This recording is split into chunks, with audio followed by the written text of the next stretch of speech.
नमस्कार दोस्तों। क्या तुमने कभी अपने विचारों को आते जाते देखा है? जो देख रहा है वही साक्षी है। न करता है, न बदलता है, न प्रभावित होता है। वो केवल देखता है। विचार उठते हैं, संकल्प विकल्प चलते हैं, सुख दुख की तरंगे आती जाती हैं, पर भीतर कोई है जो शांत, अचल, निर्विकार बना रहता है। यही साक्षी भाव आत्मचेतना का प्रथम द्वार है। लेकिन प्रश्न यहीं से जन्म लेता है। यदि मैं साक्षी हूं तो ये जगत क्या है? ये मैं और दूसरा का भेद कहां से आया? इसी बिंदु पर अद्वैत का रहस्य प्रकट होने लगता है। अद्वैत कहता है, एक में वा द्वितीयम, केवल एक ही सत्य है, दूसरा कुछ नहीं। जब साक्षी अपने आप को केवल देखने वाला नहीं बल्कि समस्त अनुभवों का आधार समझ लेता है, तब द्वैत की दीवारें गिरने लगती हैं।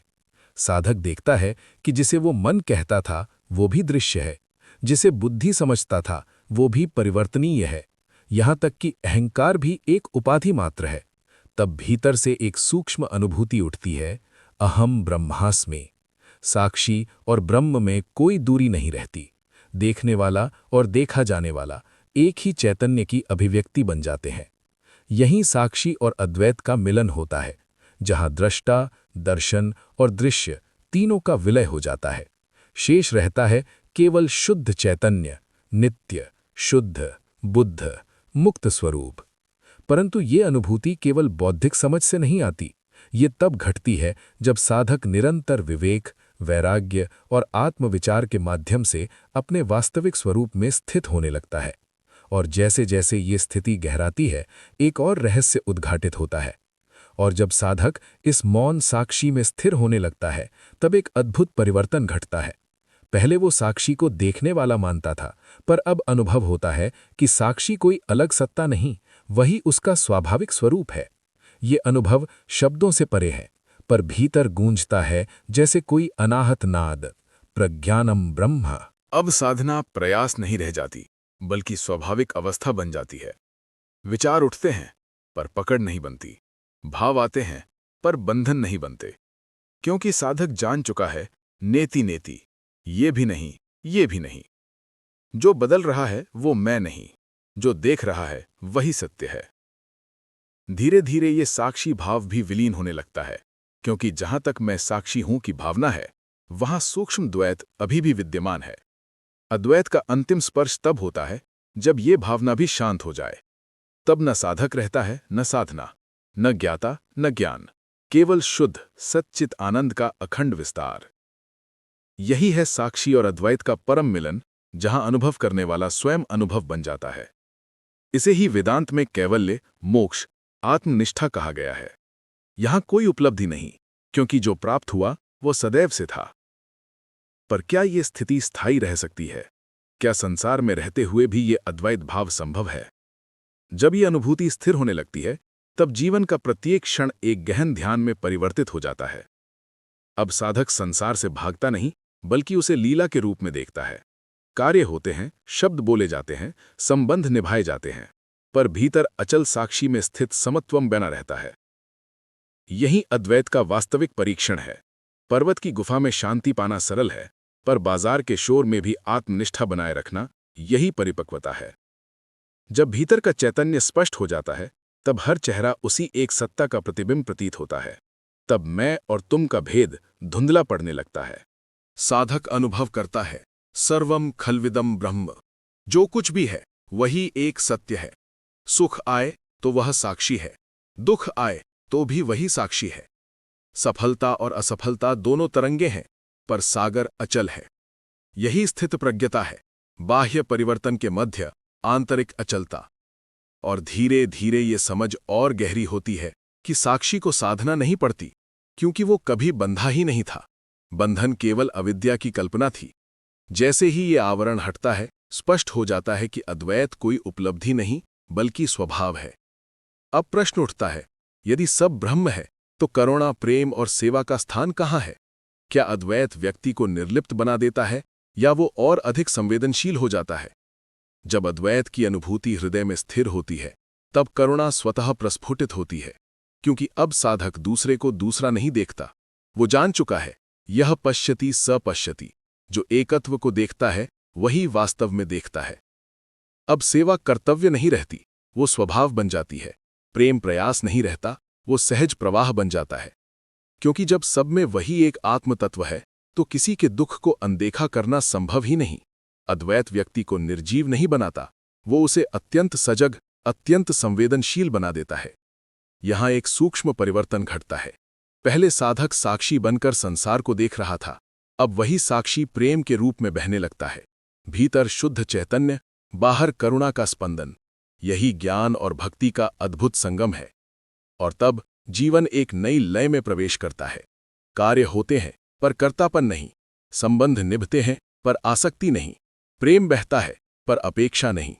ये स्थिति जीवन मुक्ति की है, जहां शरीर और मन अपनी गति से चलते हैं पर आत्मा सदा स्वतंत्र रहती है। धीरे धीरे ये स्पष्ट हो जाता है कि साक्षी और अद्वैत का मिलन कोई अंतिम बिंदु नहीं, बल्कि एक अनवरत विस्तार है। चेतना निरंतर गहराती जाती है, जैसे महासागर की अतल गहराई। और अब एक अंतिम प्रश्न शेष है। क्या ये अनुभूति केवल कुछ विरले साधकों के लिए है, या प्रत्येक मनुष्य के भीतर यही ज्योति छिपी हुई है? और जब ये प्रश्न भीतर गूंजता है, क्या ये अनुभव केवल विरलों के लिए है, तब उत्तर स्वयं हृदय से उठता है। अद्वैत किसी विशेष व्यक्ति की संपत्ति नहीं, ये तो प्रत्येक जीव की स्वाभाविक चेतना है। अंतर केवल इतना है कि कोई जागृत है, कोई अभी अविद्या निद्रा में है। हर हृदय में वही आत्मज्योति प्रज्वलित है, पर मन के वासनाएं, संस्कार और अहंता के आवरण उसे ढक लेते हैं। साधना इन आवरणों को हटाने की प्रक्रिया है, प्रकाश को उत्पन्न करने की नहीं। क्योंकि जो सत्य है वो सदा से विद्यमान है, नित्य, शुद्ध, बुद्ध, मुक्त।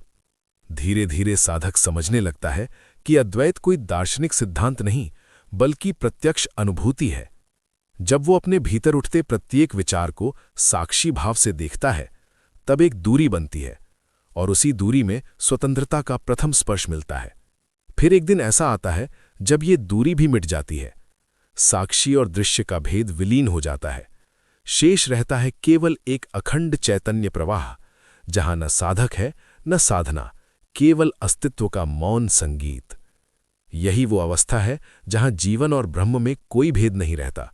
चलना ही ध्यान है, श्वास ही जप है, मौन ही उपदेश है। और अब यात्रा बाहर नहीं, भीतर से भीतर की ओर मुड़ती है, जहां अंतिम सत्य स्वयं को स्वयं में प्रकट करता है। जब शब्द मौन में विलीन होने लगते हैं, तब साधना की दिशा बदल जाती है। अब खोज बाहर नहीं, भीतर की भीतरी परतों में उतरने लगती है। साधक अनुभव करता है कि जिसे वो खोज रहा था वही खोजने वाला है। ये बोध अचानक नहीं, बल्कि धीरे धीरे जागृत होती प्रज्ञा के रूप में प्रकट होता है। पहले वो साक्षी को साधता था, अब साक्षी ही उसे साध रहा है, जैसे कोई अदृश्य शक्ति भीतर से मार्गदर्शन कर रही हो। विचार आते हैं पर पकड़ नहीं बनती, भाव उठते हैं पर बंधन नहीं रचते। भीतर एक गहरी स्थिरता, अचल आत्मस्थिति स्थापित होने लगती है। अब मैं ध्यान कर रहा हूं, ये भावना भी सूक्ष्म होती जाती है, क्योंकि ध्यान कोई क्रिया नहीं बल्कि स्वभाव बन चुका है। श्वास का आना जाना भी मौन जप जैसा प्रतीत होता है। हृदय की धड़कन में भी एक अनाहत नाद का आभास होने लगता है।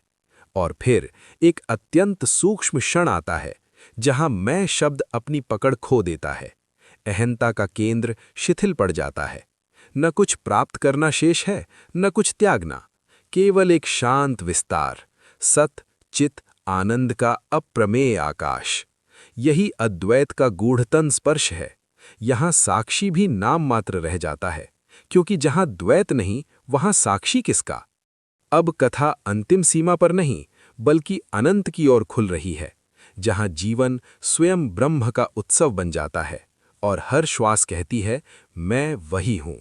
और जब हर श्वास ये कहने लगे कि मैं वही हूँ, तब जीवन किसी उपलब्धि का नाम नहीं रहता, वो अनुभूति का अखंड प्रवाह बन जाता है। अब साधक को प्रमाण की आवश्यकता नहीं, क्योंकि उसका अस्तित्व ही साक्ष्य बन चुका है। भीतर एक शांत दीप्ति जलती रहती है, न प्रकट न अप्रकट, न स्थूल न सूक्ष्म, केवल शुद्ध स्वरूप स्मृति। ये स्मृति किसी अतीत की नहीं, बल्कि वर्तमान क्षण की जागृति है, जैसे चेतना स्वयं को स्वयं में पहचान रही हो। अब संसार बाधा नहीं, बल्कि ब्रह्म की अभिव्यक्ति प्रतीत होता है। वृक्षों की सरसराहट, आकाश की निस्तब्धता, मानव की मुस्कान, सब में वही एक चैतन्य स्पंदन। ये अनुभव किसी विशेष अवस्था तक सीमित नहीं, ये जागृत में भी है, स्वप्न में भी, सुषुप्ति के मौन में भी। धीरे धीरे ये स्पष्ट हो जाता है कि अद्वैत कोई अंत नहीं, बल्कि अनंत विस्तार है। प्रत्येक क्षण एक नया उद्घाटन है।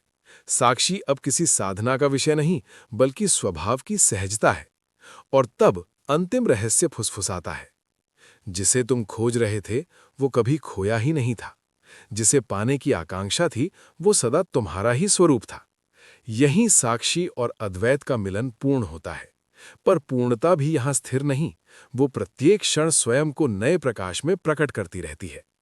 अब ये कथा शब्दों से आगे बढ़ती है, जहां मौन ही गुरु है और अनुभव ही शास्त्र। अब जब मौन ही गुरु बन गया है, तब बाहरी मार्गदर्शन भीतर की अंतःप्रज्ञा में परिवर्तित हो जाता है। साधक को किसी प्रमाण, किसी तर्क, किसी सिद्धांत की आवश्यकता नहीं रहती, क्योंकि जहां अनुभव प्रत्यक्ष है, वहां शास्त्र केवल संकेत भर रह जाते हैं।